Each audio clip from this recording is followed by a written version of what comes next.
Good morning, everyone, or good afternoon, or good evening, depending on where you are. I'm here with Amy, and we're really excited about getting started with some Canva tips and tricks today. And one of my favourite topics, of course. We'll get started officially in a few minutes, but coming on live just to say a quick hello and just to let you know that if you're watching on the page where you can see the chat window, you can type in the chat window and tell us where you're watching from. Had a few people say hello there already. And how are you doing, Amy? Amy says hello from New Jersey. I am doing well, thank you. It is evening. It's almost 8 o'clock, and doing good. Just hanging. It's April. It's spring here in Jersey, and it really is like it hit 70 degrees today, and Oh, so Fahrenheit. nice. Yeah, and it's like now the blooms are all coming out. So Oh, and that's we've such a got happy the time. total opposite end of the year here. So all of our tree leaves are turning colour at the moment, which is really nice. My favourite time of the year. Oh, I don't know. It's hard to pick a favourite, but I love autumn or fall, as you call it. And all the trees just starting to turn colour. It's cooling down a bit off the heater going today, and I've had ridiculous trouble with my heating in the house, and it's been fixed about 5 times now, but fingers crossed and Oh. touch wood, it is working for the moment, so happy days. So that's a good thing. I hate being illuminated. And Amy's told me we're coming from her new workspace, which is her basement. Double thumbs up, but hey, it's all mine. This space is mine. No one's gonna hit me with the door because I used to be on the floor in my bedroom, so I get like whacked with the door during the webinars. I didn't know it from before. Or the big mom, that one. Yeah, I do know that one. Even as teenagers, mine still do that sometimes. Mine are away at the moment, so it's nice and quiet in the house, just the dog. And the dog is Oh my happy. goodness. The dog is happy for the moment, fingers crossed. She will likely, as regulars to this webinar know, she will likely make an appearance at some point, but she's good. Yes, Susie in Melbourne with me. Stunning day, isn't it? I'm going to totally go for a run after this, I think, because it is such a beautiful day. It's like a typical autumn day. Cool morning, crisp blue, clear sky. It's just gorgeous. Leonie always is in Perth, Australia, and they always have great weather in Perth, so I'm sure it's beautiful there too. Colleen's in Bellevue, Washington, the land of Microsoft. Oh, that's funny. Eva's in Lake Zurich, and Craig's in New Hampshire. Excellent. And Deb's in. Oh, I love the use of the traditional names that we're sort of, most people are starting to use now. So thank you for that. In Brisbane, excellent. Deb's an excellent Kodai person. Sunny and hail and snow. How does that work? Yeah. Where are you, Colleen? I'm trying to look where she said she's from. Oh, Bellevue, Washington. Got it. All right. Sounds like Melbourne weather. 4 seasons in one day. That's what we have here usually. All right, it's just about time. We haven't had a lot of chit chat time today. We came on a bit later, but I'm going to get started. We're on 10 a.m. for me, which is whatever it is for you, 8 p.m. So we'll get started. A few things to get through today. So I'm going to share my screen. I'll just make sure it's showing something reasonable here. Oops. And you can send me to the back. Yes, I will send you to the back, yes. I'll get rid of both of us, in fact. Let me just find my slides here. There we go.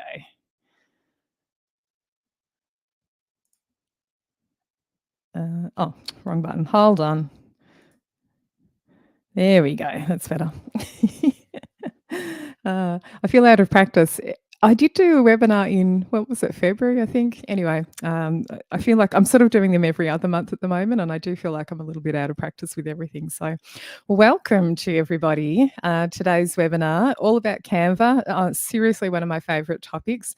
It's something that I use most days, definitely every week, and have been using since it existed, really, back in the days when I think it was invitation only to actually join and use Canva.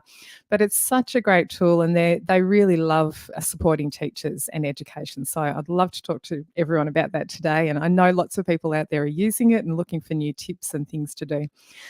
So, if you haven't come to one of these webinars before, my name's Katie. I run my business Midnight Music based in Melbourne, Australia, and I do workshops and training and online courses for music teachers, all focused on technology related things.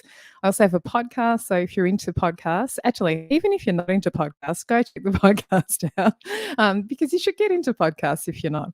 I love them. I've been listening to podcasts for many, many years, and it is truly the way that I learn most things, and definitely the way that I keep up with ed tech news. And the latest podcast episode actually highlights a few podcasts that I listen to in order to keep up with ed tech news. So go and take a listen to that. Today's session, Amy is moderating the chat window as we go. We've got the chat window on the webinar watching page that most of you are on. We've also got the chat happening on the YouTube page as well if you're watching there. Amy is good at multitasking and will take care of everybody as we go.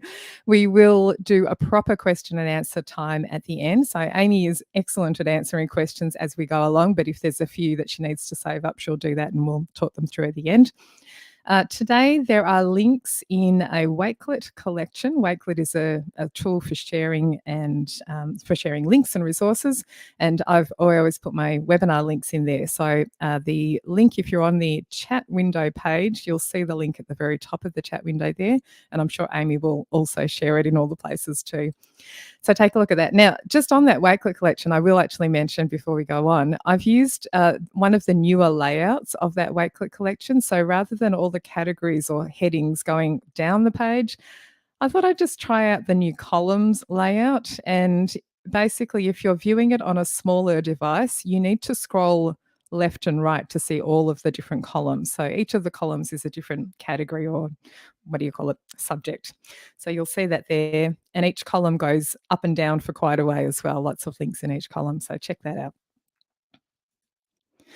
Okay, so for this session for Canva, what we're going to cover, I'm going to just talk briefly about why Canva.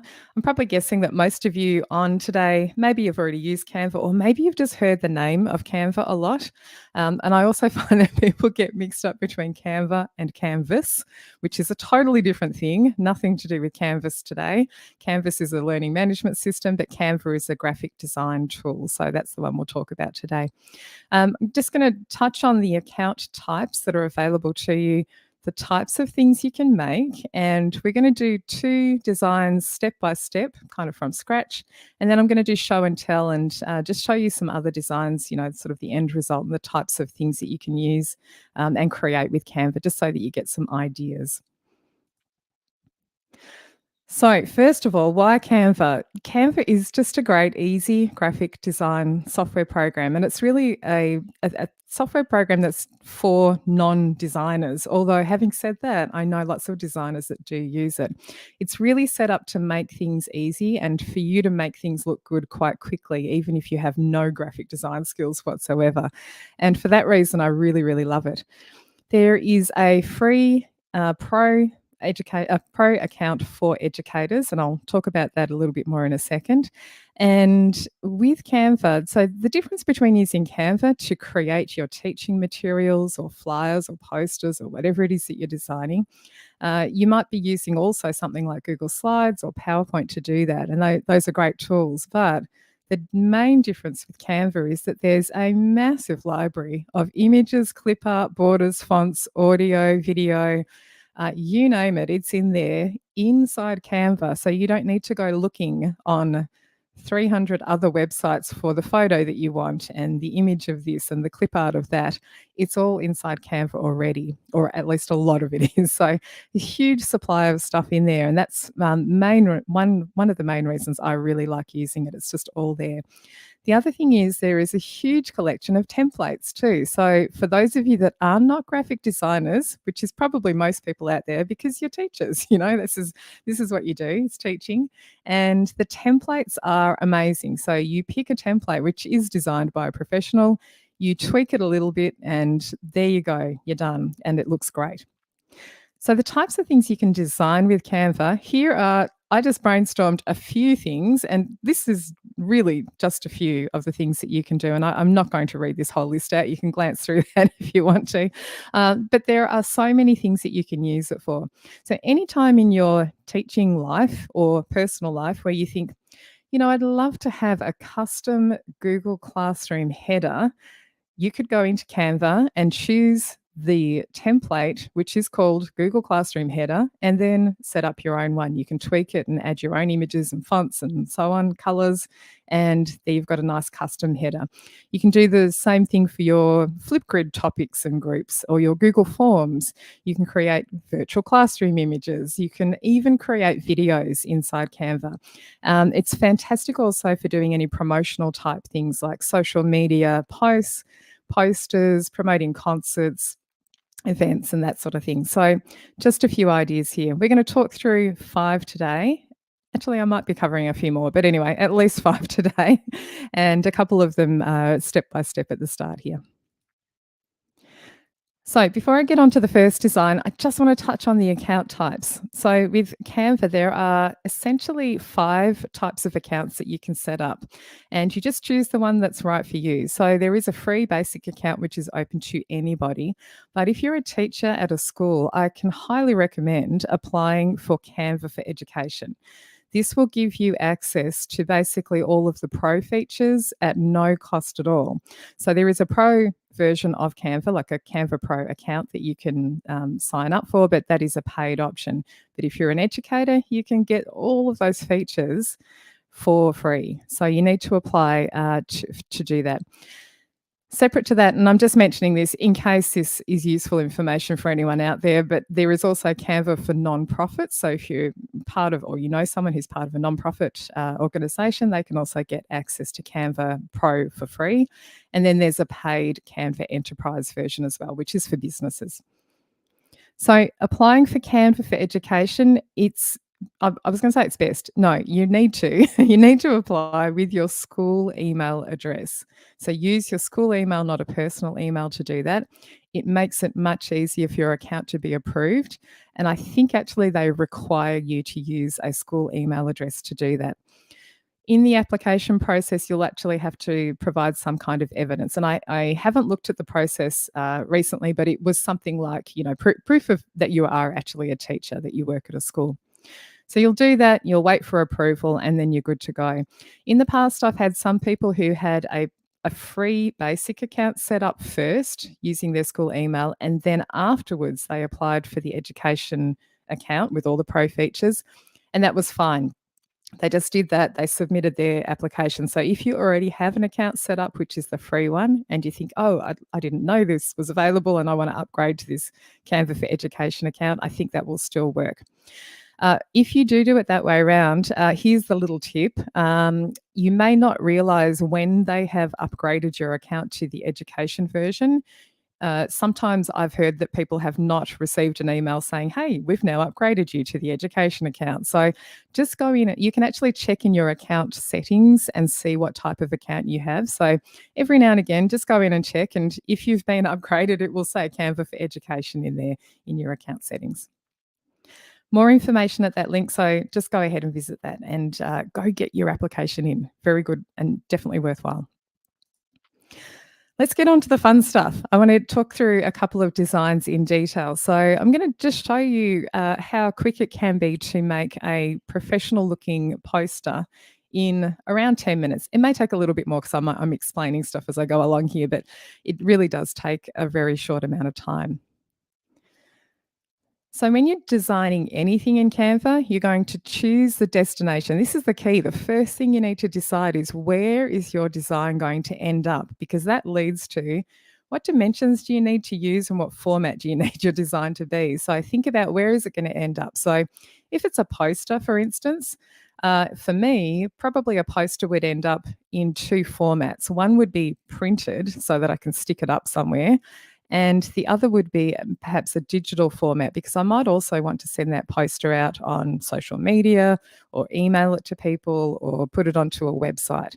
So you need to decide that destination first. So in Canva, I'll show you what that means. You'll actually choose what type of template or format you're going to start with. And then once you've done that, inside Canva, you will see a whole range of templates specifically for that format. You can choose one of those, you can then customize it, and then you can download and share it. So here's one that I created literally in about 10 minutes flat. It looks okay. I did not design it from scratch. I chose a template and I adapted it and ended up with this. So I'm going to go across to Canva now and just show you how we did this. How I did it. The royal we. Okay, so I'm across here in Canva, and if you've never been into Canva before, this is the dashboard area. So when you first log in, you'll see something like this. There are some buttons up the top that you can use to choose a type of format that you want to start with. Down the bottom, there are recent designs, so you can see lots of things that I've worked on recently in my account. And I won't go through everything that's in the left-hand menu here, but we can see that this is where our starting point is. So I want to create a poster. So the first thing I'm going to do is see if I can find where the poster template is, and I can actually see that it's here. Now, at the moment in my dashboard, I'm on this For You selection of templates. Canva's picking for me things that it thinks I might want to start off with. If you don't see the thing that you want on this initial page, you can go through these categories to find the thing that you actually do want. So if you wanted a presentation, you can head into there. If you want to create something for social media, you can head into here. And you can see there are specific templates for Instagram, for Facebook, and so on. And the beauty of this is you don't need to know what are the ideal dimensions for an Instagram post or a Facebook cover, because Canva knows already and it has everything set up for you. So you just don't have to think. In the early days of doing, for me personally, for my business, doing social media posting, before Canva was around, I used to have to Google all the time, what are the dimensions of a Facebook post? And you'd look up and you go, okay, this week it is, so many pixels by so many pixels. And no kidding, those dimensions change all the time. The social media platforms adjust these things all the time because they've decided that, hey, actually, a rectangular shape is going to be much better than the square shape we had last week. And it was really hard to keep up with it. But now I just don't worry because I know that it's updated always in Canva. It's always got the latest one, so it's much, much quicker. So go through the categories, find whatever it is you need. If you can't find the thing, I know, for instance, that the poster template that I want is in the marketing category and it's the first one. But I can also type a word into here to find the template. All right, so let's go into this poster blank template here. And I can then get started on my design. So what you'll see on the screen when you go into this is your design area on the right-hand side here. And Canva automatically shows you the templates in the category that you've chosen. So all of these are poster templates that you can choose to adapt for your own purposes. Now, lots of them are in categories. They have so many templates here. I'm going to just scroll down for you just so you can see. So the top section is a recently used collection for me. They often have things that are of the moment, sort of current events. When COVID first hit, one of the prominent categories here was COVID-related posters, things like reminders to wash your hands and so on. At the moment, there's a peace poster section. And if you scroll down, you can see there's back to school. They know that that's coming up kind of in the next couple of months, people are going to start creating things to do with back to school. They have a lost dogs poster category. That one's new to me. I just saw that yesterday for the first time. I thought that was quite funny. There's the COVID ones. There you go. But you can scroll down and you can see so many different categories here. Now, in each category as well, let me just go up to the school ones here. There's also the things you can see here on the screen, and you can use the little right arrow to have a look through. But in fact, if you click See All, that will take you right into that category. And then you can see even just in this one single category, there are hundreds of templates.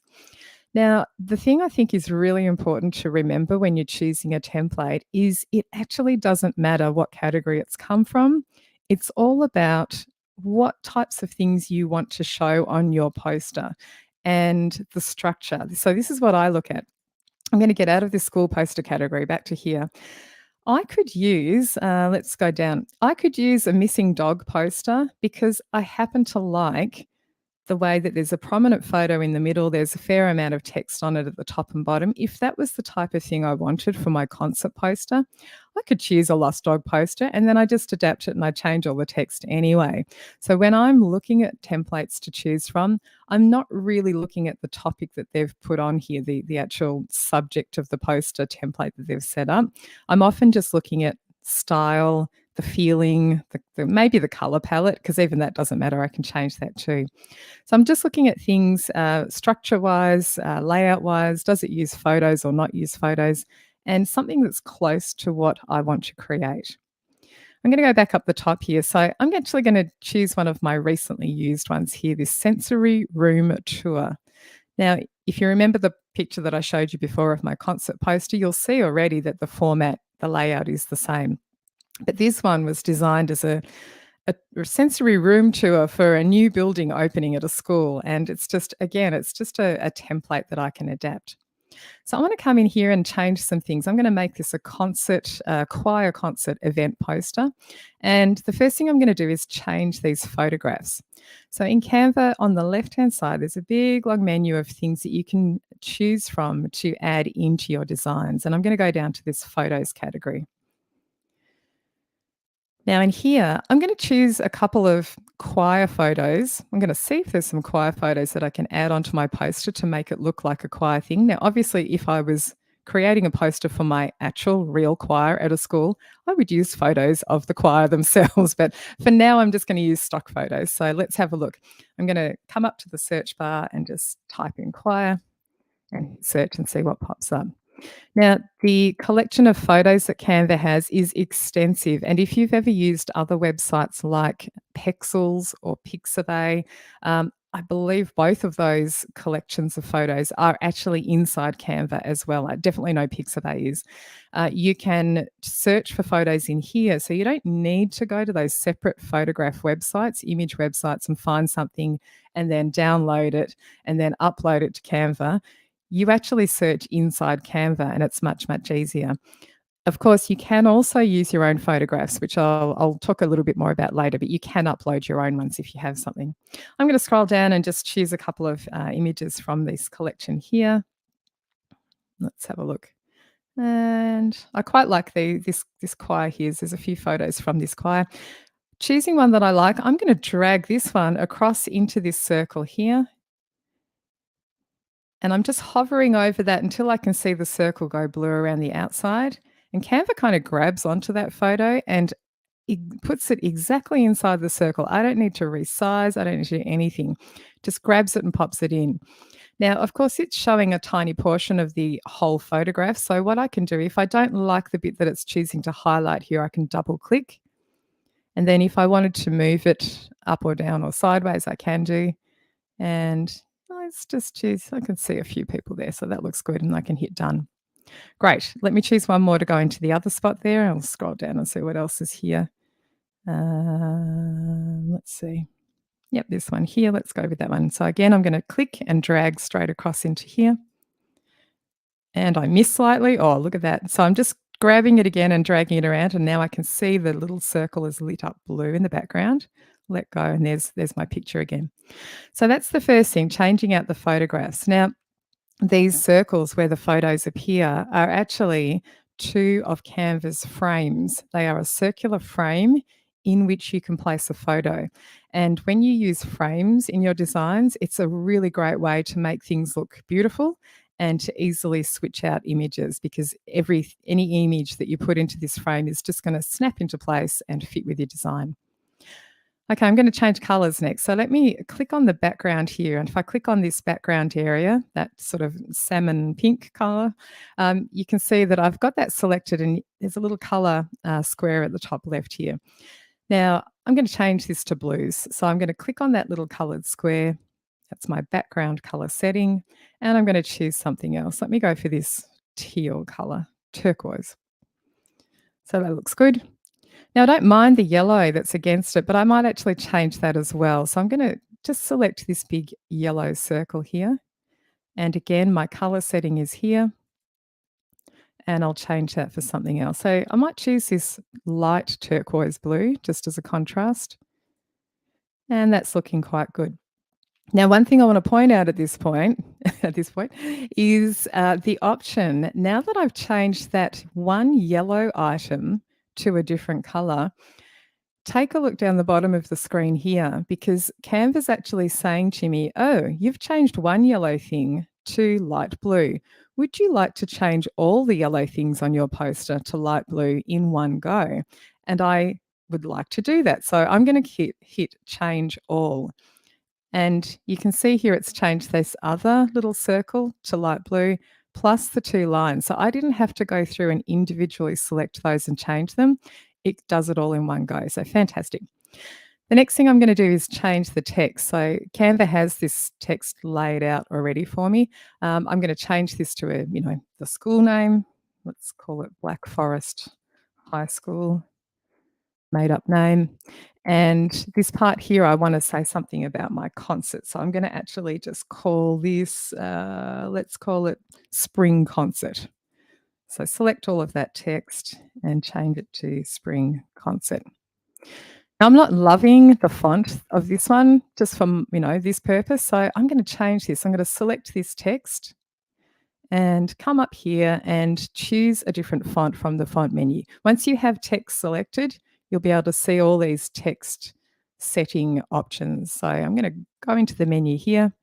And believe me when I say there are hundreds, thousands of fonts inside Canva, like so many to choose from. So you can type something up the top here if you know the name of the font you want to switch to.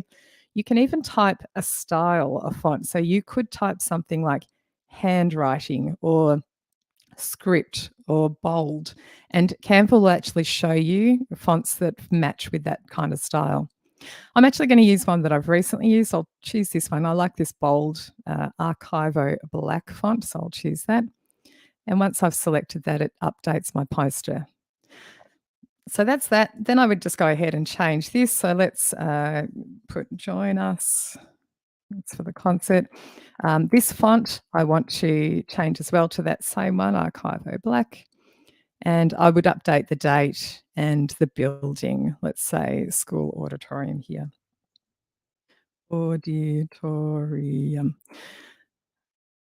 And you could maybe add ticket bookings on website. Oops, I've spelled that wrong.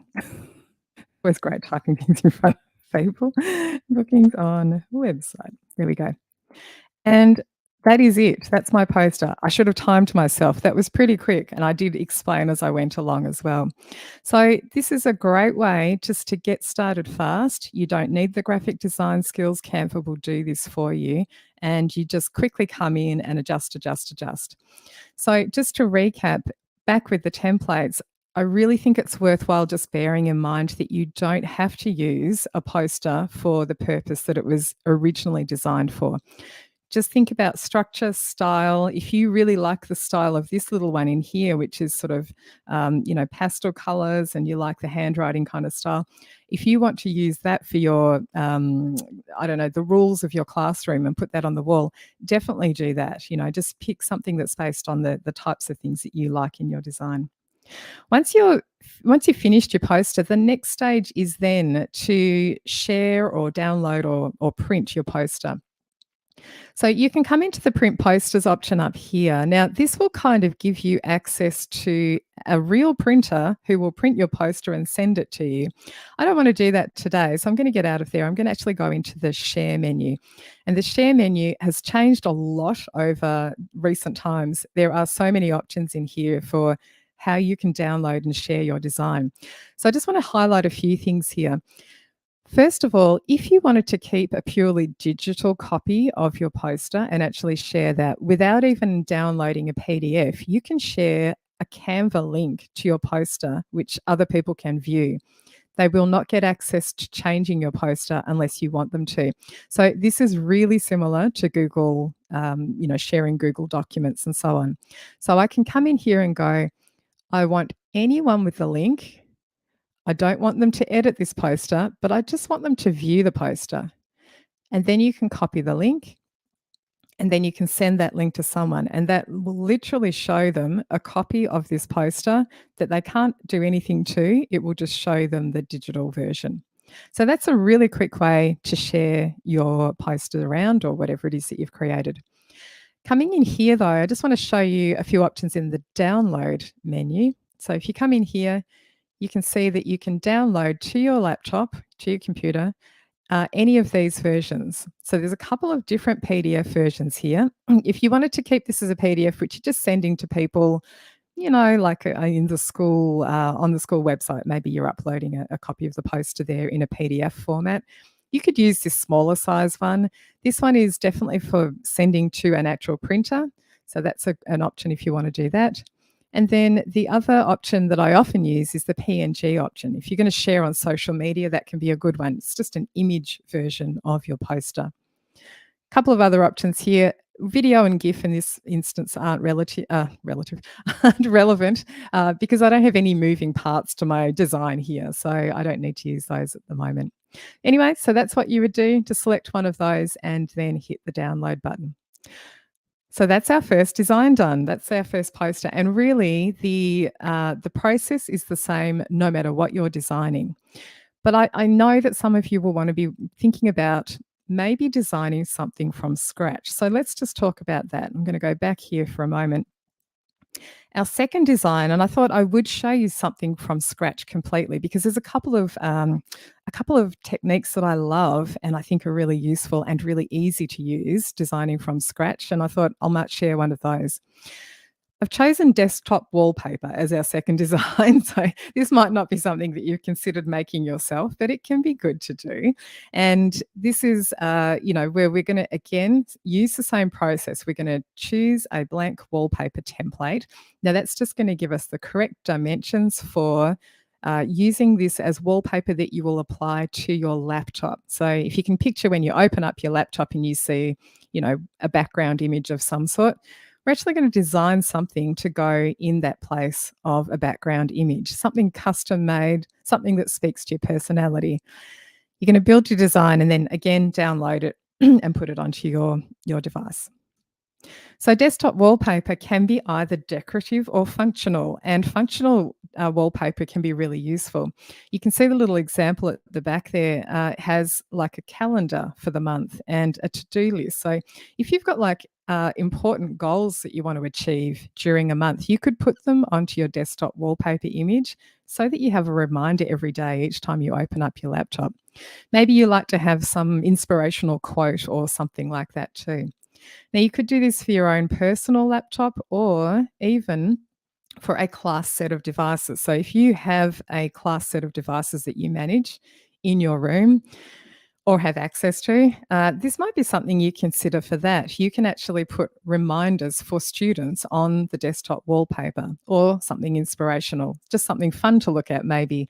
And it can also be useful in that instance to add a number onto the desktop wallpaper because you might need to number those devices and keep track of which Chromebook is this one. Okay, this is number 8, and this one needs a little bit of work from the IT person because it's doing something strange. So number 8 is going to get sent off, and it's really good to keep track of those devices. So you might need to use that too.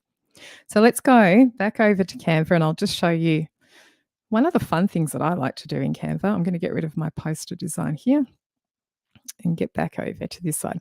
So I'm already in a wallpaper dimensions here. I won't go through from the dashboard in Canva. Actually, let me just go back there and show you. You can actually type in here the word wallpaper. Look, it's recently in there because I did it yesterday as a little practice. But you can do that and bring up lots of different templates that are ready made for you in desktop wallpaper if you want. So I've gone ahead and done that, and I've opened up one here. This is just a blank one. And I'm going to show you how I could create something from scratch. You can see there's lots of different templates here. I looked at this one yesterday because I thought it was so cute, little hedgehog, or whatever it is. We have echidnas here in Australia, and they're not nearly, well, they are cute. These ones are really cute though. Anyway, that's just by the way. What I'm going to do is start with a design and actually start with a dark background. I think a dark background can look really striking. So I'm going to select the background here, go up to my little color picker and choose black. Now, the next thing I'm going to do is I want to add the word create, like an inspirational thing here, the word create, but I want to show you a way to do it well, it's kind of fun. I'm going to go into the elements menu on the left here, and this is where you can choose lots of different elements to build up your design. So if you need to find something which is, a shape of some sort that's going to go into your design, you can come into here and then head into the lines and shapes section and choose something there. There are moving stickers inside Canva. They're like mini GIFs, which are transparent background. So if you wanted that in your design, you could add that there. I don't think it would work for wallpaper on your desktop though, because I don't think you can have that format there. But if you were making a social media post and you wanted something like that, go for it. Lots of different other elements here. What I'm going to do is scroll down and find the one which is frames. So here I am in the frames. I'm going to click on See All. And this brings up a whole range of frames for me.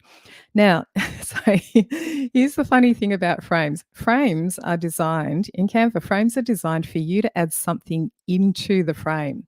So for instance, this circle frame, if I click on this to add it to my canvas here, the idea is not that you will keep it like this with this kind of scenic view as if you're looking out a window.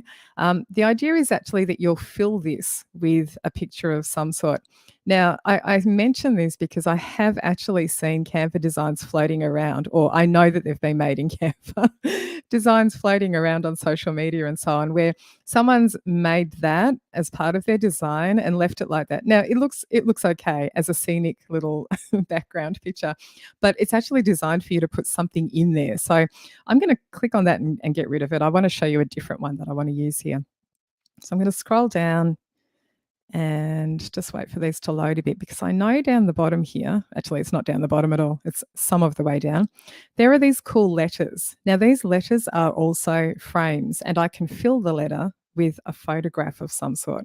So I'm going to do the word create. I'm just going to put all the letters on the canvas for the moment. So C, and they're going to go across the screen. So let me just start by doing this. Create. I'm not going to worry too much about position for the moment, because I'll adjust that in a moment. And there's the A overlapping here. We need a T, and we need another E.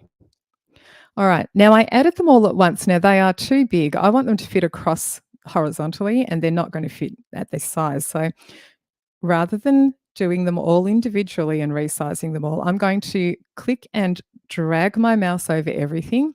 They are all selected now, and I'm going to resize them all at the same time by doing this. I'm just grabbing one corner and resizing everything. All right, so I want this to be kind of in the middle somewhere. Now, they need to be lined up, because we can't leave them looking all higgledy-piggledy like that. The C is in kind of the position I think it's going to go into. I'm going to put the E vaguely across to where I want it to go, maybe there or so. And now I'm going to make Canva do the hard work here. So I'm going to select all of these again. I'm going to go up to the position menu, and I'm going to choose middle, because I want all the letters to be aligned together to the middle.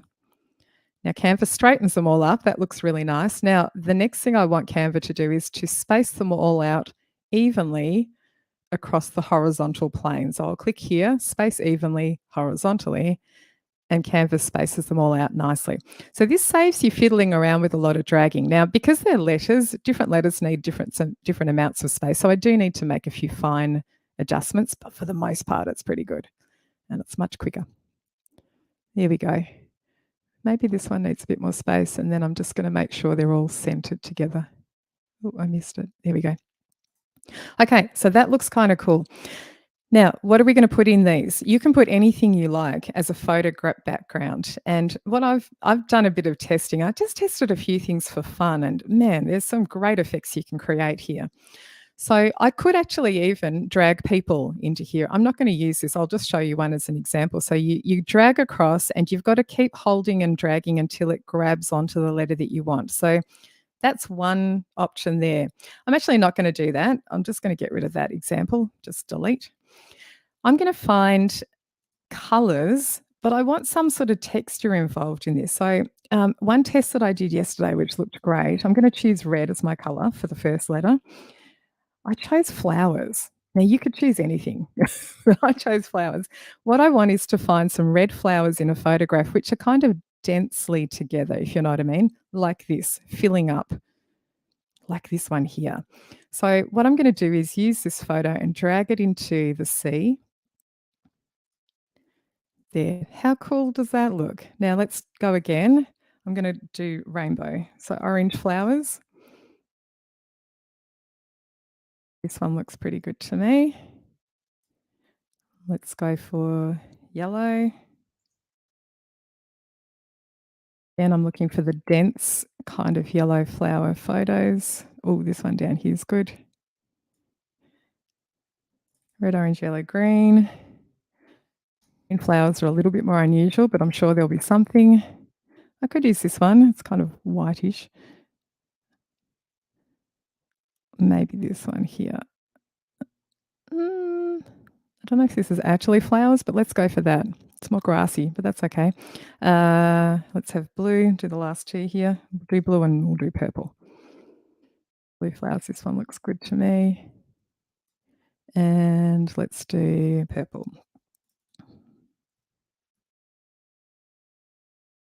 Finish off. Yeah, probably that top one. Just waiting for them to load here. Yeah, let's go back to the top. Here we go.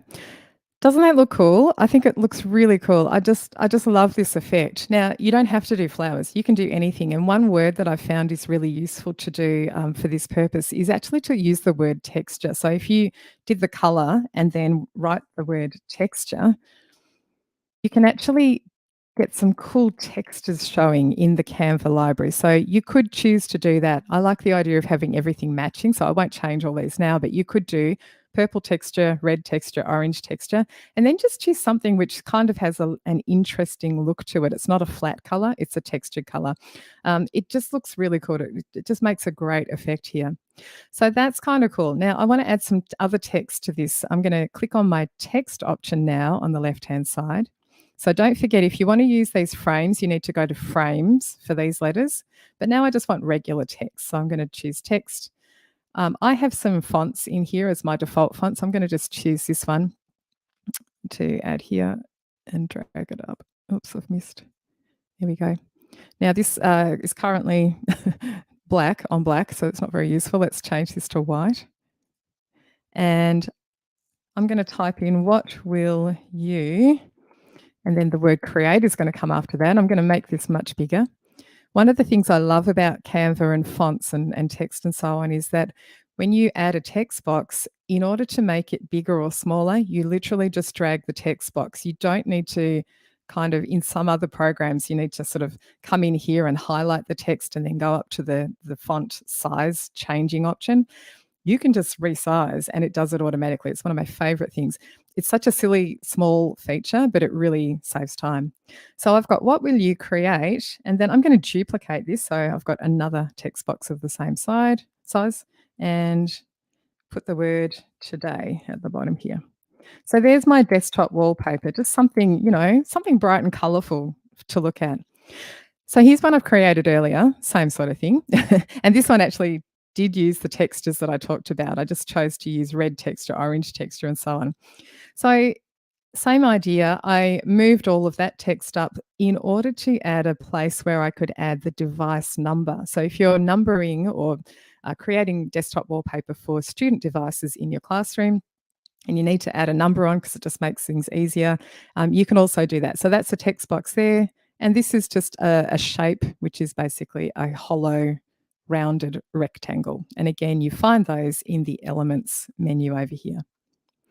Okay, just another couple of examples. So those frames, I chose to do the word music, and rather than use a color in each one, I've got sheet music here. So again, to do that, I went into photographs and I typed in the word sheet music to find some sheet music. And I liked this one here, this one at the top, which is sort of ripped old sheet music. I thought I knew that would have a good effect in the letters. So again, I just dragged it across, popped it into, oh, I've lost the letter. Let me just let go. Sometimes if it doesn't grab straight away, you can let it go and then just go again, just drag into position. And again, let's do the letter I. Nope. Drag again. There we go. So that, again, that looks kind of cool.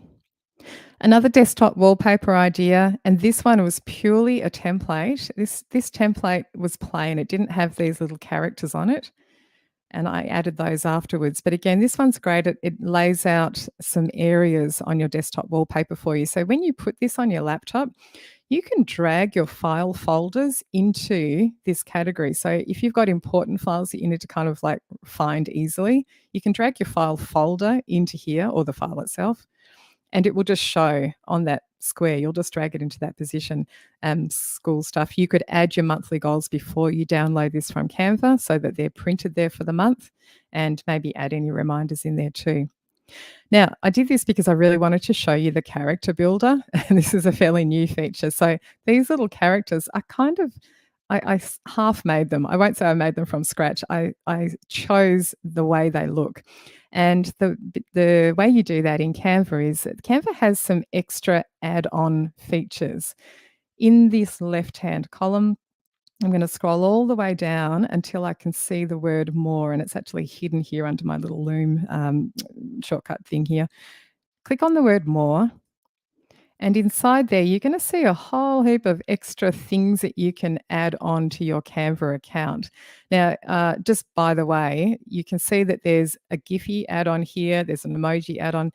If you choose to click on that, then you can easily search for GIFs inside Canva rather than having to go to the Giphy website and do it and download and then add into your Canva design. So that's what these apps are for. The one I'm going to go into is the character builder, which is this one at the top. And this one allows you to make a character choosing some of these features that it has set up for you. So whatever you choose, basically I'm going to start with, let me start with the face. It doesn't actually matter which order you do this in. I'm going to start with the face. So let me go to see all. Here are the expressions that I can choose from. So I want to choose one which is maybe this happy one here. Now it's going to add instantly a character to my design. This guy is not finished yet. I'm actually going to keep changing the way he looks, but for the moment, this is the face that I want to use. I'm going to hit the back button here just to go back to that character builder menu and choose what type of hair or head I want him to have. So let's go see all, or it might not be a him when I'm done. Let's change this to something different. Let's go for this curly hairstyle. Now you'll see that in the menu here, the hair color is different. That's okay. I can actually change this in a moment. So I'm still building my character. Let me go back again and choose something else. I can now go into the body section. I'll hit see all. And I can choose from a range of body positions. So you can see that there's, oh gosh, there's sitting, there's standing, there's running. I might choose, let's go for this one. It's like, yay.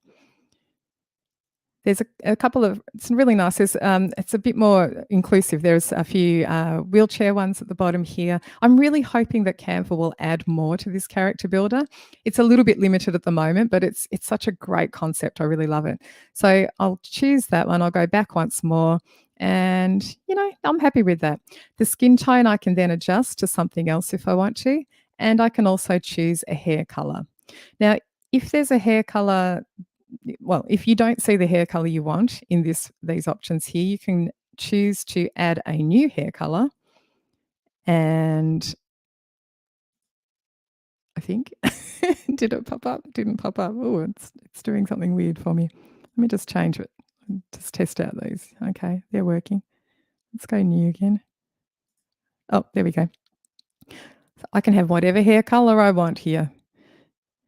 Now, if you don't see the hair color you want even in this range, and you can scroll down and see lots of more options there, you can also choose to add a new color completely from scratch. So let's just say I wanted to match the color of the shoes to the hair. I'm going to click on this add new color button, and I can try and, you know, find that same sort of shade of browny red there. But what I can do now, and again, this is another new thing that Canva's finally added in. I've been waiting forever for a color picker inside Canva.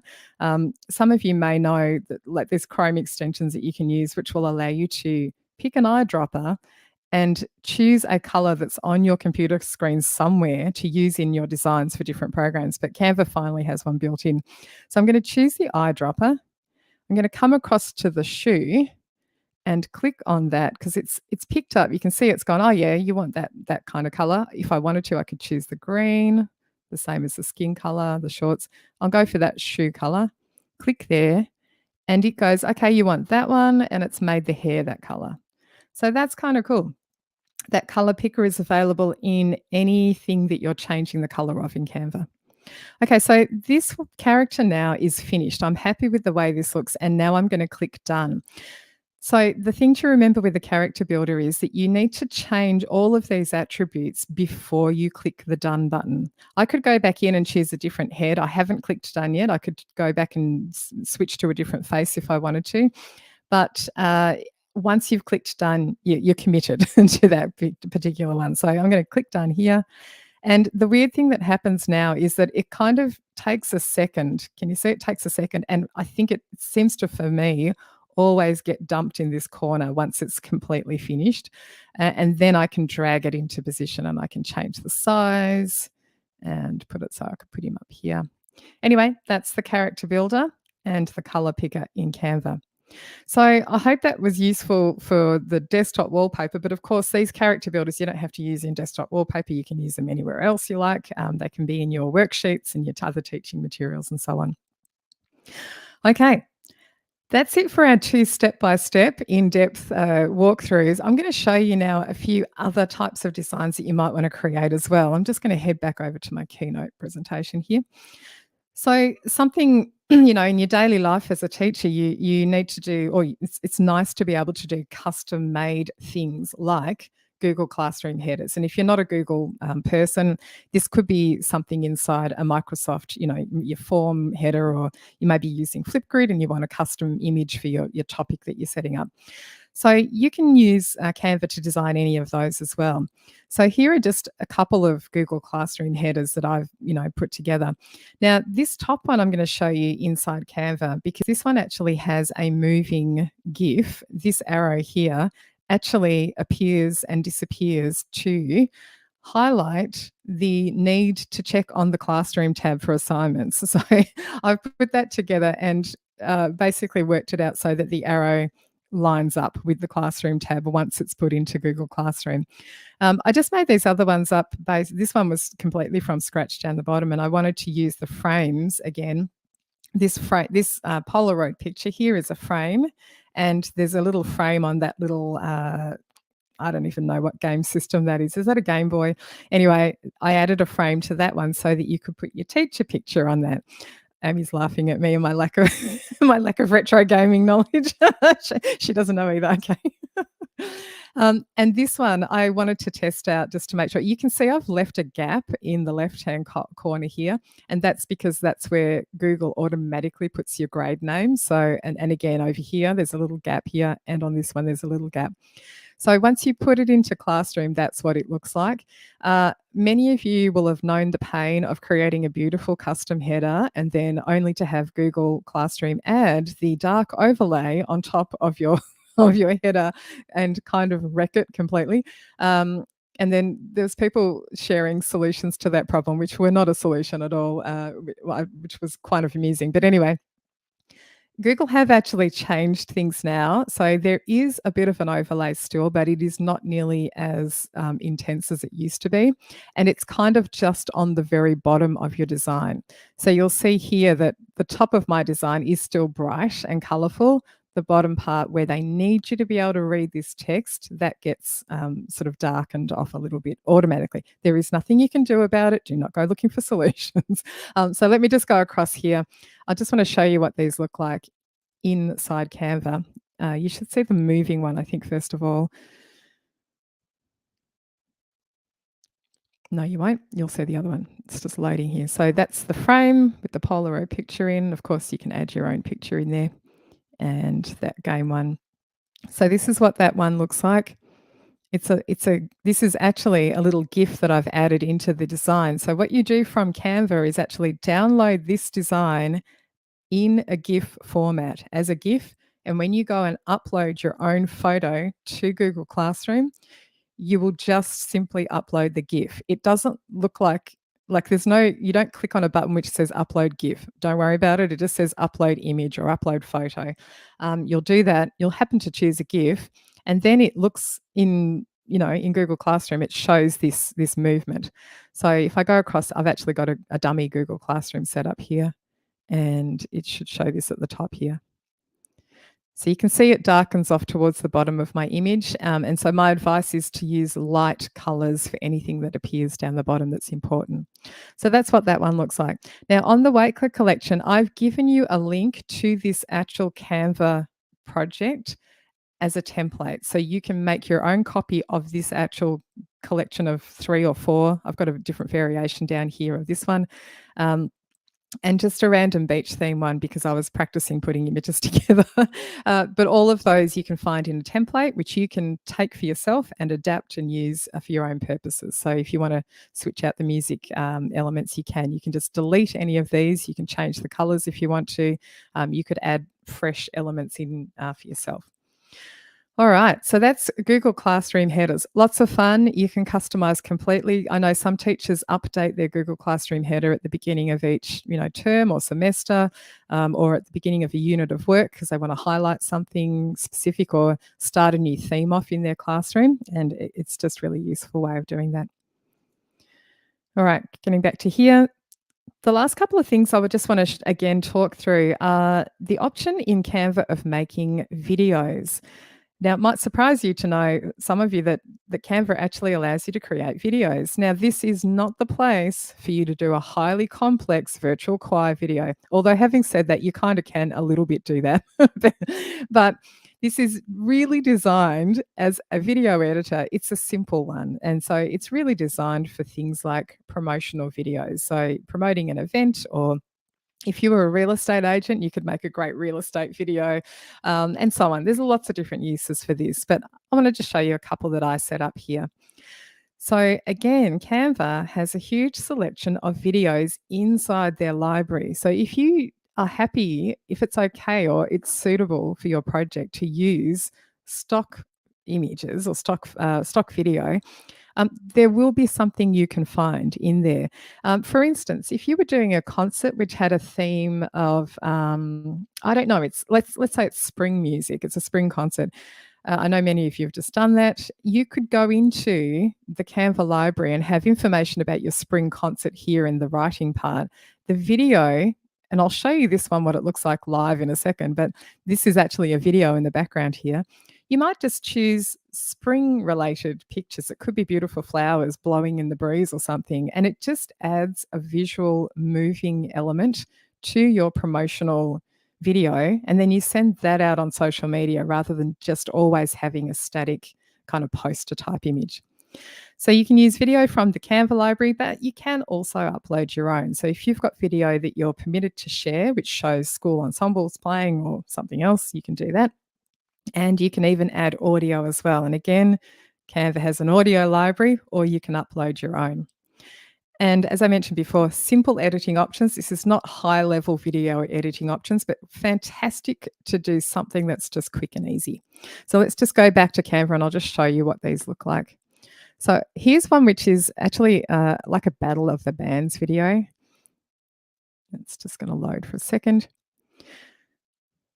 So this is what it looks like. The video is not playing currently, and I'll show you what it looks like when it is playing. But basically, there's a video in the background, and then there's this graphic element over the top and some text over the top. It's a really simple design, really, really simple. So when I play it, and I think you're going to hear the audio here in a moment, so hopefully it's not too loud.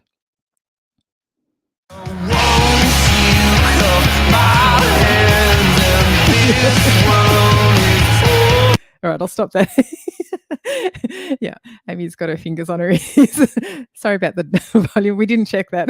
This is the one and only audio thing I'm playing during the session. Oh, look, there's a volume control here. I could just turn that down. That's probably better. But you can see here the videos playing in the background behind this graphic element. And I love this effect. I just think it looks really, really effective. So I did another one which was like an orchestral one, and the funny thing with that band one is the audio that you hear of the band is nothing to do with the visuals that you're seeing. I picked silent stock video of the band, like just this guitarist playing. And then I just chose something out of the Canva audio library, which had guitar-y stuff going on. And it kind of looks, if you're not looking too closely at the guitarist's fingers, it kind of looks like that's what the guitarist is actually playing. But this was the orchestral one that I've got. This one has no audio at all, but if I press play, you can see here, I'm still in the Canva editing screen here. You can see it playing across here. And, it just gives some interest to what would be a promotional thing here for your concert. So I really love the effect of this. It looks kind of cool, and it's so super simple to make. This is literally, if I drag this away, this is literally just, a graphic element which is over the top of a video in the background there.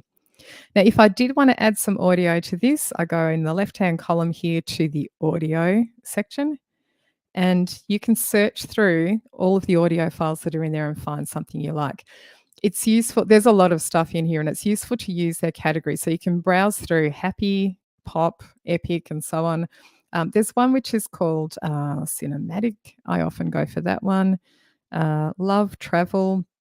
You can also type words in here like, I don't know, contemplative, whatever it is, mood type words up here. You can search for something specific if you know the name of it. So, for instance, if I wanted to add this one, let me just play a little preview.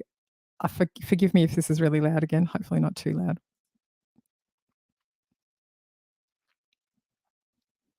It's loading.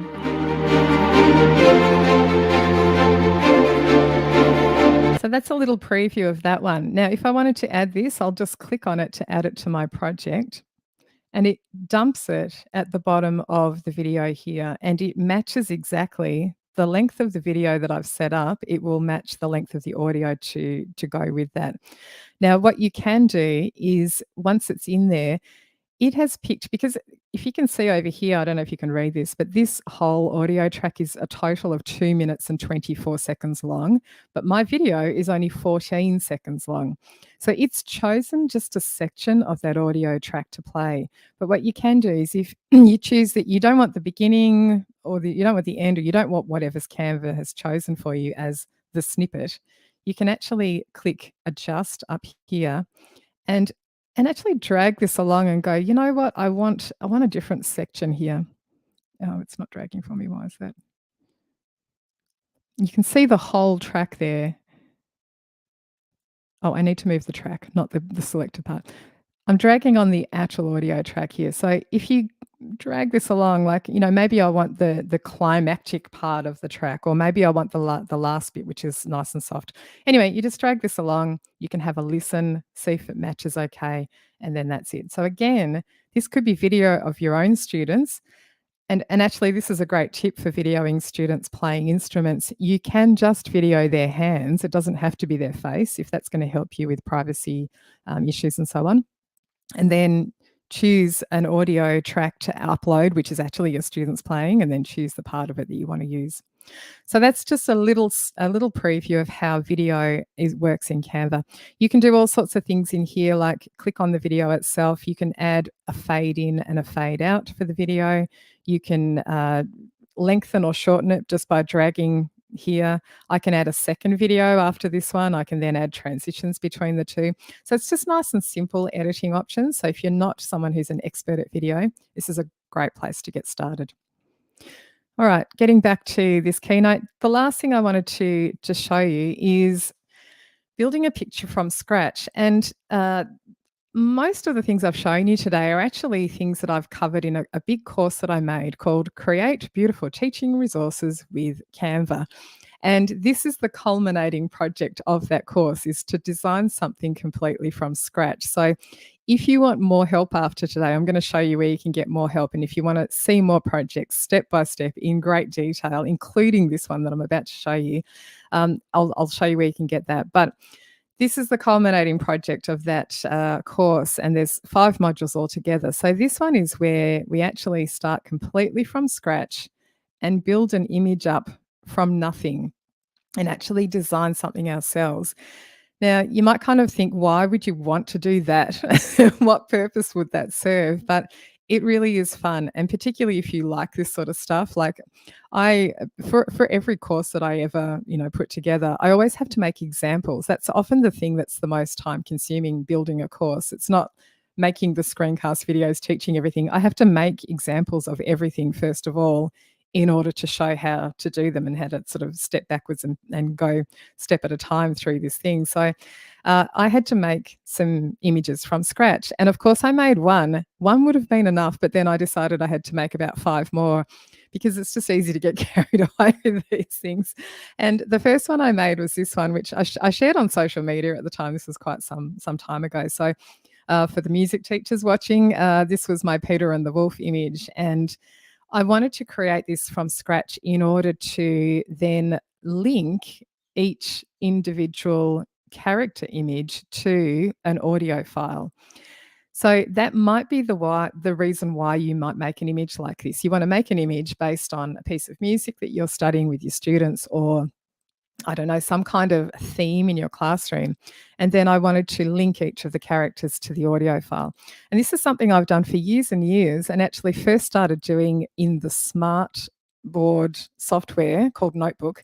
I did workshops in that in about 2009 or 2010 or so. And that software is still one of the best options for doing that. Unfortunately, it's a bit prohibitive for some people because it's expensive, and you need to buy an $8,000 whiteboard to go with it. But you can achieve something similar in Canva and in PowerPoint and Google Slides and so on. All of these things will allow you to do it.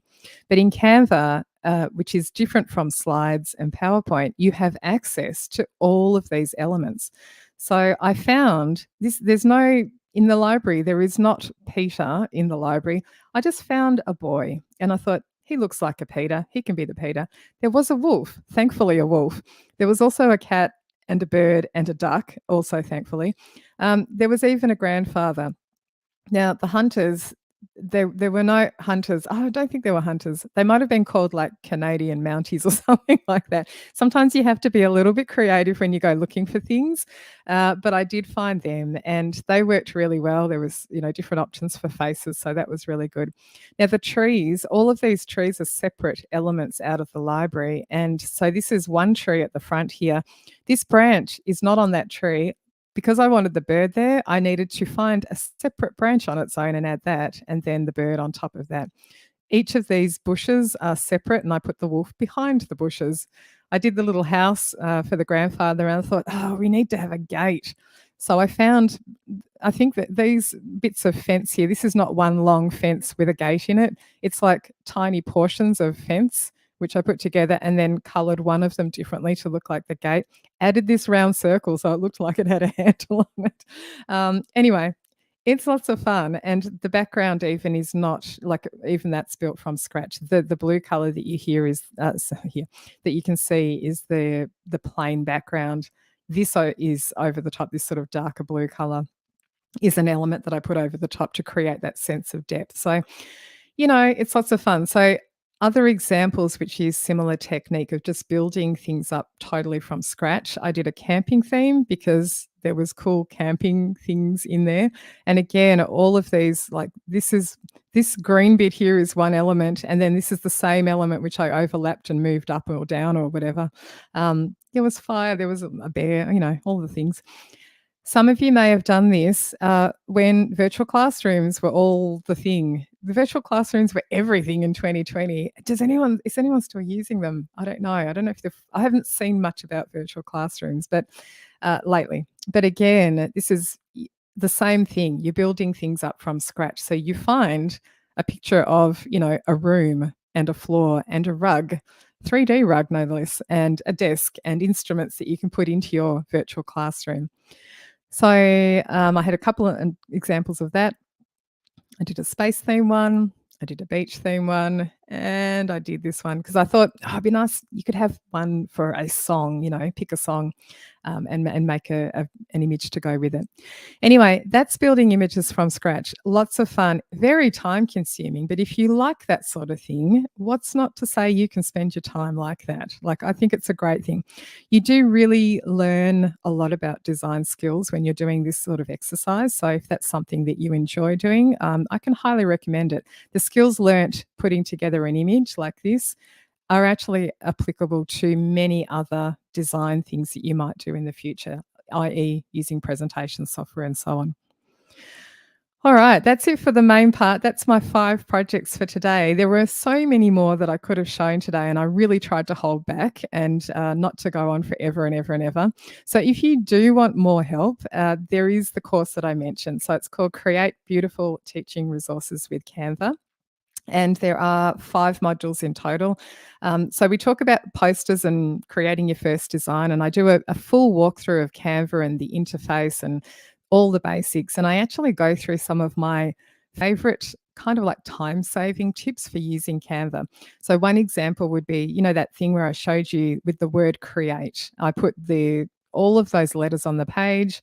I didn't resize them individually. I grabbed them all, resized them all at once, get Canva to put them into position for me. So little tips like that can really help save time when you're doing things like this. And I love finding that. So in module 2, we talk about creating worksheets and graphic organizers. And I included in that module some tips about choosing colors and how to use, like the eyedropper and so on. We talk also about creating digital badges in module 3 and awards and certificates. We look at animating designs and creating GIFs and videos in module 4. And that final one is the building a thing from scratch image. Lots and lots of fun. Now, the thing, when I've run this course, it exists in my online community, Midnight Music community, all the time. It's an asynchronous course, so you can choose to start or finish it whenever you like.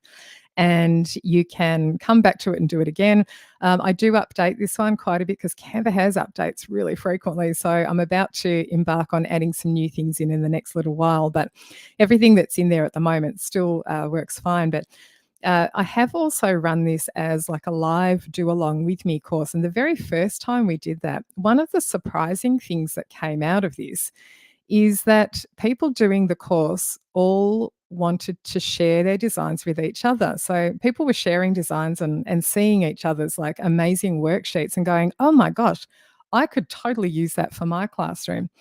So this was an accidental thing. I didn't plan this at all, but we ended up sharing designs. Now this screenshot is just some of the designs that have been shared by course members only for module 1. So there are 4 more of these, and these are Wakelet collections which share all the Canva designs in them. So what people did if they were happy, and there was no obligation to do this, but course members were able, if they wanted to, share their design as a template version so that other people could open it up and then adapt it for their own purposes. So that thing about grabbing a template and just kind of tweaking things became so much more meaningful when you've got like a whole group of music teachers all designing for each other, essentially. And it just became such a useful aspect of the course, which was not predicted by me at all. So we set this up and lots of people shared their designs. Some of the designs were shared as PDFs. I didn't force people to share a Canva template as such. Some people shared just the static design so you could use it for inspiration, but many, many people shared actual Canva templates with each other. I'm going to just show you what this course looks like in case you're actually wondering what it looks like inside the community. I'm just going to briefly show you what that looks like here. So inside the community itself, once you're logged in, I'm in the forum section here, but let me go across to the dashboard.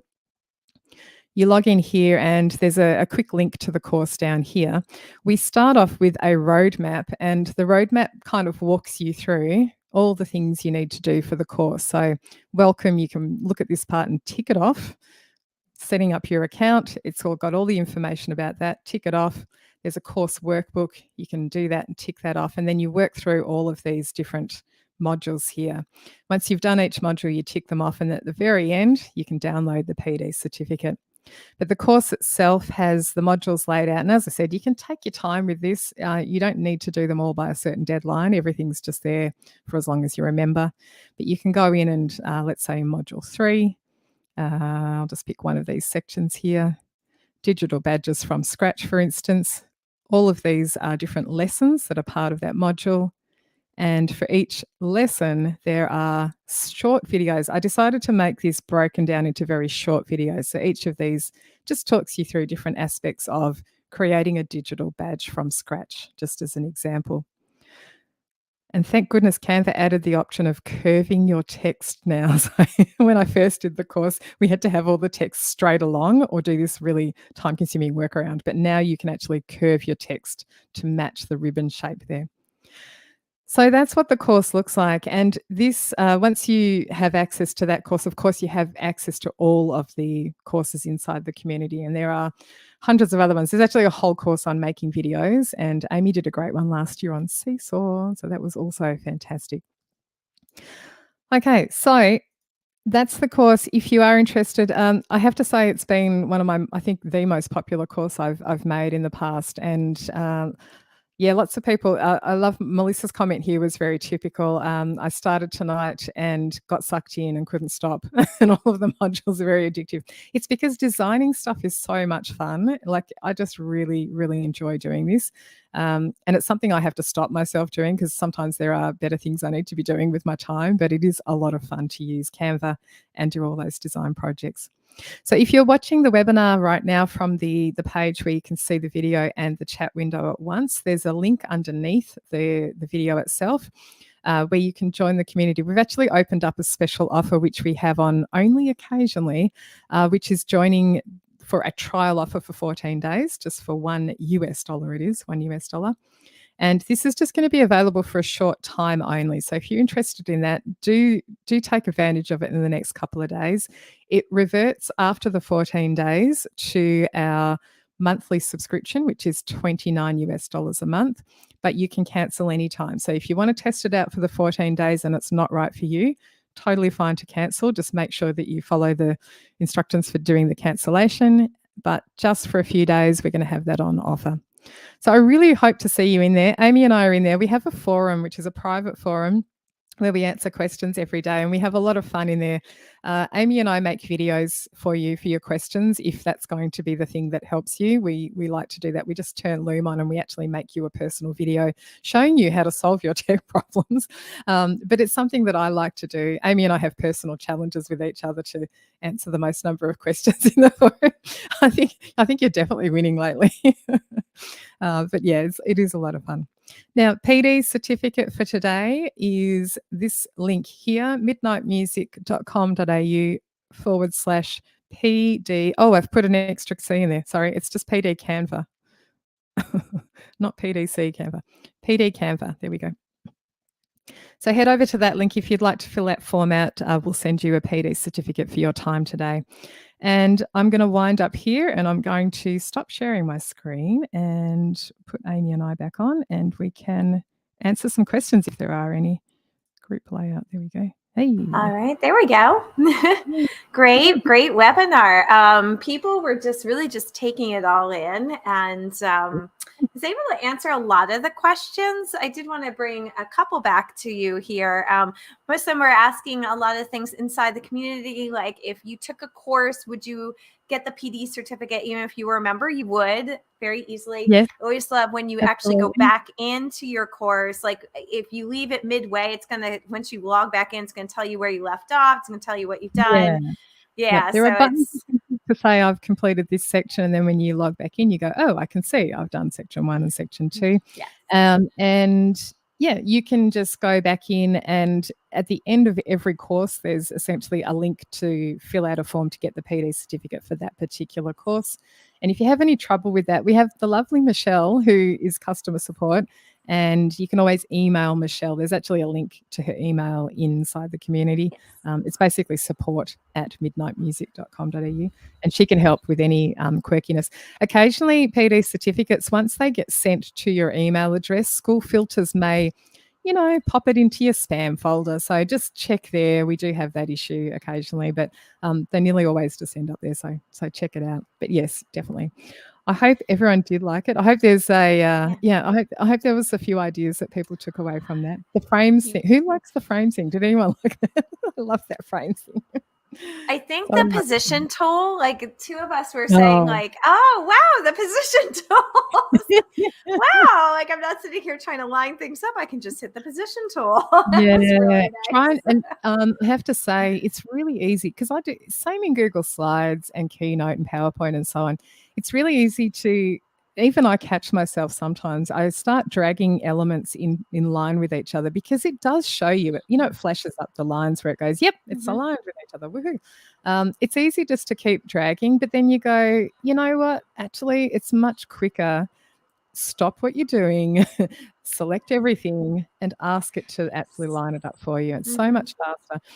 The key for spreading things out evenly is to make sure the first element is in the correct position and the last. It doesn't even have to be exactly correct, but just the distance away from each other. So I use this a lot in even in PowerPoint and slides and stuff too. So good. That's awesome. So there was one question that I like, it was cool. Some people were like, do they have a template for concert programs? So I'm in my Canva. I'm like, yep. Do they have a template for Microsoft Teams? I'm like, yep. Yes, I do. Yes. I mentioned Teams. There's like that team profile. I don't know what they call it. Your team pick. There are templates for almost everything. And I have to say, when you're in that Canva dashboard, browsing through templates and categories and so on, I don't think actually everything appears when you're looking at the templates that way. So it's really worthwhile searching with one word. Like if you just search with the word Google, for instance, because when I looked at Canva, I think calls it Google Classroom header, but I sometimes have seen it referred to as Google Classroom banner. So don't search the word banner, just Google or Google Classroom and see what pops up. But there are so many templates there, and what I was doing the desktop wallpaper thing, and I thought I'll just find out what dimensions, like dimensions for a laptop, general dimensions that will work are kind of the same dimensions that you'd use for a presentation. So I could have chosen presentation and made my desktop wallpaper design, and that would have been fine. But actually, I found that there's a whole category of templates called desktop wallpaper. And if I had chosen presentation in the first place, I would not have seen all of those beautifully designed desktop wallpaper templates. So it's really worth just seeing, just type something in. Classroom decor is also a useful category to look at. There's a link to that somewhere too. But classroom decor, if you look at that through the Canva, dashboard, you'll find a theme and a whole heap of designs all matching. So there's a poster and a classroom rules thing and name tags all matching in colors and so on. Question about how long does it take to complete the Canva course? There's contact, so it's really hard to answer that in terms of there's contact hours, as in the number of hours of video that you'll watch, but then there's like homework as well. So when you are spending time making the designs for each module, because I encourage you to do that as your homework and then submit your design. You can share it inside the online forum and so on. So it depends how long you want to spend on the design. So like the first module, once you've done all the learning stuff, literally the first design can take you 10 minutes, which is a version of what I showed today. But I had a lot of people saying, it could have taken me 10 minutes, but I really had so much fun. It took me 2 hours, but it wasn't because it had to. It just was because they were having fun. But I think the contact hours is around, I need to check. It's probably around 6 hours in total of contact time. I say around that because I had it set up for the first version of the course, and then I've added to it over the time. The course itself, I could actually look this up in a second. If Katrina's still on, I saw your name in the list, Katrina. If you're still on, and you can ask Michelle to look up how many contact hours it is. There is a spreadsheet somewhere which says that in our Google Drive. The thing that happened with the Canva course is they keep adding awesome features. So every time I have made a course, and Canva particularly, I'm like, oh, I'm just going to add a video for this, add another video. And so I've added, the Canva course existed, and now I've got an additional quick tips section, and I keep adding to the quick tips. And I think there's about 10 or 15 quick tip videos, because people would ask questions like, by the way, how do you, put everything into position really easily? And so I'll be like, oh, well, I'll just make a video about that. So it kept expanding a little bit. Anyway, how do you select the multiple frames? Asked Helen. You just click and drag your mouse. Let me share my screen again. I'll put us on the screen as well. Let's go here. I've got the thing open. If I go back into my design, I want to go back to home. No, I'm not home.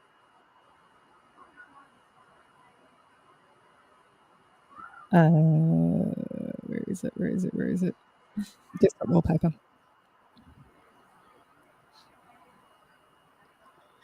So with this in Canva, I use this a lot in Canva with anything. It doesn't have to be the frames, but it's just loading here.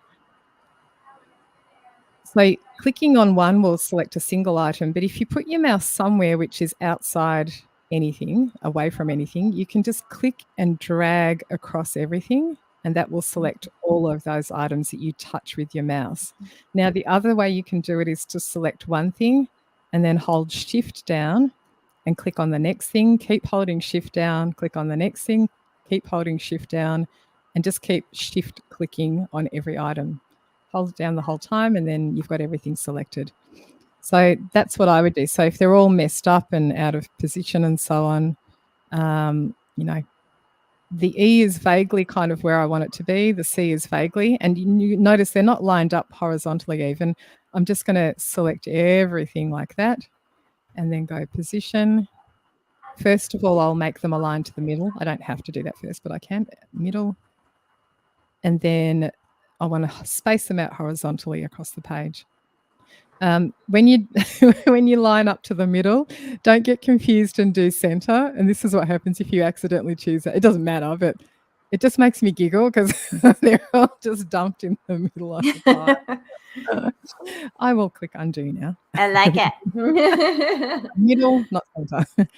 Anyway, I hope that answers the question, Helen. Helen.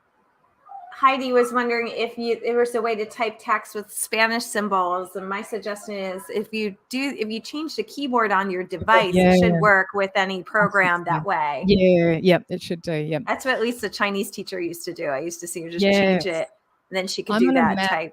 I mean, yeah, PCs have the same thing. There's a character viewer or keyboard or whatever they call it, and then you can bring that up and just use the options in there. Yeah. And so Karen had a Karen had a question that I wasn't sure. I was going to see if you touched on this when you were researching. Can a private piano teacher get a free education account? Oh, I knew that would come up, and I'm going to be realistic about this. Everyone that I've heard about has not been able to because they haven't had that school email address.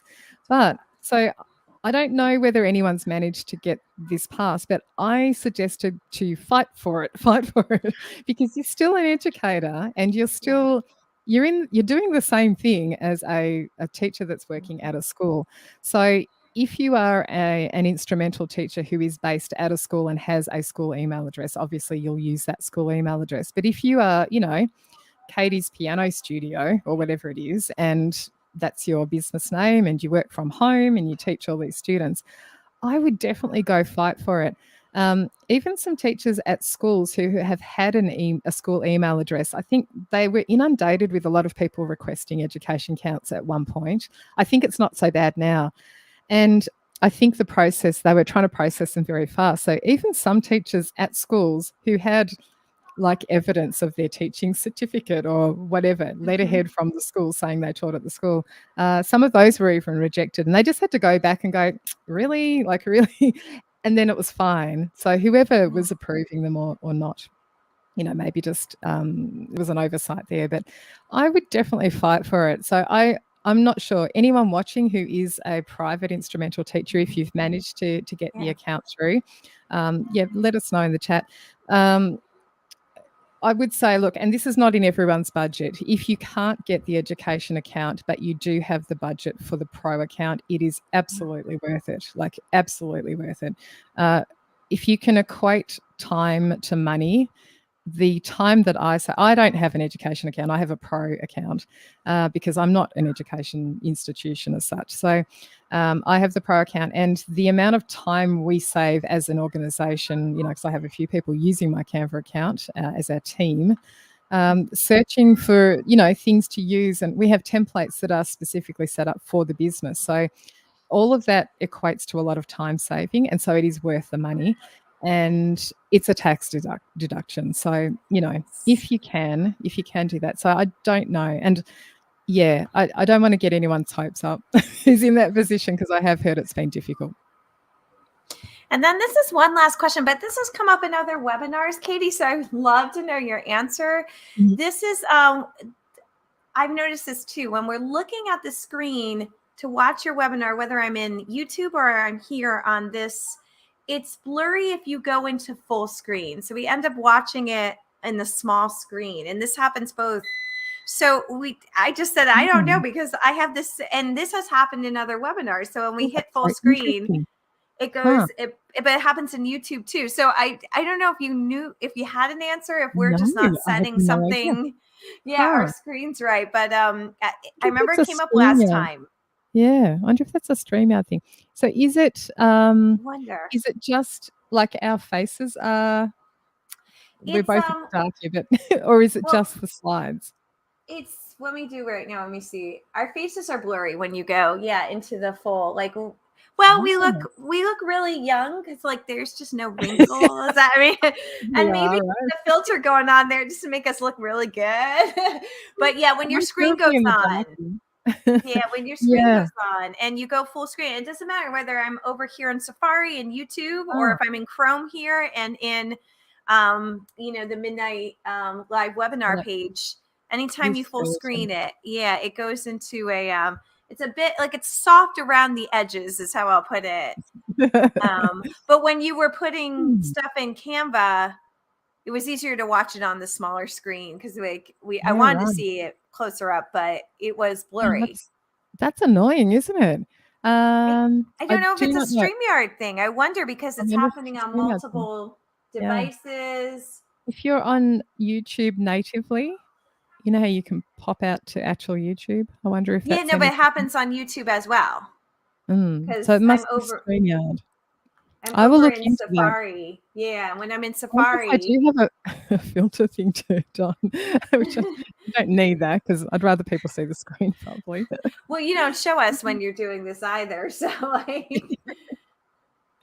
It's also soft around the edges. It's interesting, and you can't, like, right now I can't read some of your templates very well when I'm looking at this. Some of the names on that. I will do some testing before the next webinar. How about that? And see. And Helen says if you go full screen here in Midnight Music, you can't see the chat anymore, which is true. I know. It's such a hard thing. So, so here's an opinion for anyone still hanging around. But Mrs. Nielsen's music classes over there on YouTube said the screen was clear for her. But like I'm over here in the YouTube, and when I hit it into full screen, I'm still getting it. It's bizarre. I don't know. It's really weird. Maybe it's just some of our devices. I feel like that. I don't know. I'll have a look into it. So the webinar watch page where you can see side-by-side chat and video, I've never felt that I'm really happy with the layout of that. And the decision to put them side by side was so that the chat window didn't get missed, because I do have the option of putting the video above the chat or below the chat. But I figure that one or the other will get missed depending on which one is below. But that could be something that we try out. But I know that like both of them are kind of small when they're side by side on the screen, which is annoying.